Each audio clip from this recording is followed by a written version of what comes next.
Avec vous, Mustapha Cherif, merci beaucoup d'avoir fait le détour. Vous avez été ministre de l'Éducation supérieure, l'enseignement supérieur, vous êtes ambassadeur, vous êtes un grand philosophe, un islamologue. Alors, sur le fond quand même, on se dit, et il y a, on le disait sur le site de La Vie, d'ailleurs du journal de La Vie, il y a beaucoup de catholiques qui s'expriment aussi en disant, mais est-ce qu'il n'a pas dit à Ratisbonne un peu haut ce que beaucoup de catholiques pensent en cachette? C'est-à-dire que l'islam est quand même une religion violente. Hein, il y a des gens qui se demandent ça, qui se disent mais est-ce que c'est pas violent? C'est vrai qu'il y a la charia, c'est vrai qu'il y a le voile des femmes que des gens vivent comme une espèce d'oppression aussi pour les femmes, il y a le djihad, il y a l'apostasie, on le voyait. C'est violent l'islam? Cher ami, je crois que les violences auxquelles nous assistons, nous sommes bien placés pour les savoir, et les violences des extrémistes intégristes et islamistes tuent plus de musulmans que de chrétiens ou de non-musulmans.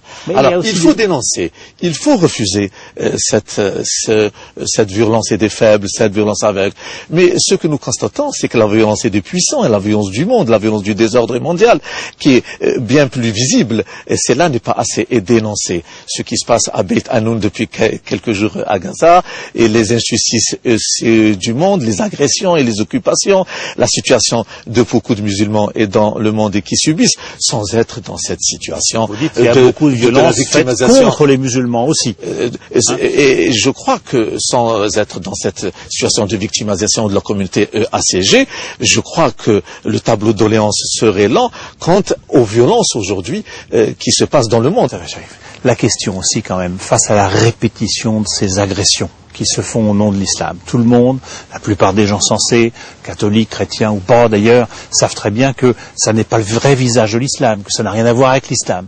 Mais il y en a quand même... Je suis heureux de vous l'entendre dire. Ah oui, mais il y en a quand même qui à force se disent, mais au bout du compte, est-ce que c'est pas aussi quand même une certaine facette de l'islam? Ou alors comment se fait-il que ces gens-là trouvent dans l'islam, dans une lecture peut-être dévoyée de l'islam, des justifications à cette violence-là? Est-ce qu'il y a quelque chose dans cette religion qui permet ça? C'est une bonne question. En islam, il n'y a pas d'hypocrisie. Il s'agit d'avoir le droit à la légitime défense lorsqu'il y a agression caractérisée comme ultime recours, comme guerre juste et jamais comme guerre sainte, contrairement le djihad qu'on l'imagine. C'est le djihad, comme dit saint Augustin. C'est la guerre juste, le droit de se défendre collectivement face à une agression, avec une codification et des conditions très strictes. Les terroristes islamistes, ils se disent agressés aussi par George Bush, par d'autres choses. Tous ceux qui sortent des conditions. Non. Alors, que des égarés ou des personnes poussées au désespoir, qui se prétendent croyants, prennent comme couverture l'islam et commettent des actes terroristes, cela est injustifiable. Cela doit être dénoncé de la manière la plus ferme possible pour qu'il n'y ait aucun doute. Et je crois que nous n'avons pas de leçon à recevoir sur cela, parce que nous, par exemple dans mon pays, l'Algérie, nous avons non seulement dénoncé cet extrémisme, l'utilisation de la violence, mais nous l'avons combattu et vaincu grâce à un point essentiel, celui de ne pas confondre entre extrémisme et islam. Il y a de plus en plus de catholiques, Mustapha Cherif, qui disent mais le dialogue, il sert à quoi? Ils ont l'impression que ce dialogue, il se fait à sens unique. C'est toujours dans le même sens que ça se fait. Il n'y a pas de réciprocité entre les deux religions. Je comprends leur inquiétude, mais l'immense majorité des musulmans veulent le dialogue, ont soif et de véritables débats et de justice dans la manière de vivre ensemble. Bien au contraire, il ne faut pas vous laisser détourner, je dis à mes frères et chrétiens, par les fracas de l'actualité. Les peuples et de l'islam il y a beaucoup de chrétiens qui ont l'impression, et chez les catholiques, d'être les seuls à faire des concessions. Beaucoup de musulmans ont l'impression d'être la nouvelle cible. On parle de nouvel ennemi, on s'invente des nouveaux ennemis, l'axe du mal.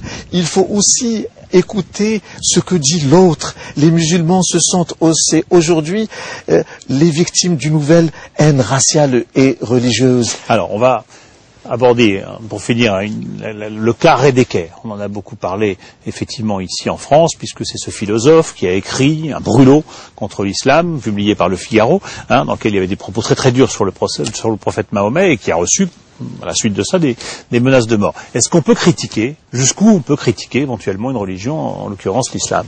Quand j'entends cette question, je souris, parce que je crois que ce que j'entends, c'est bien plus que des critiques.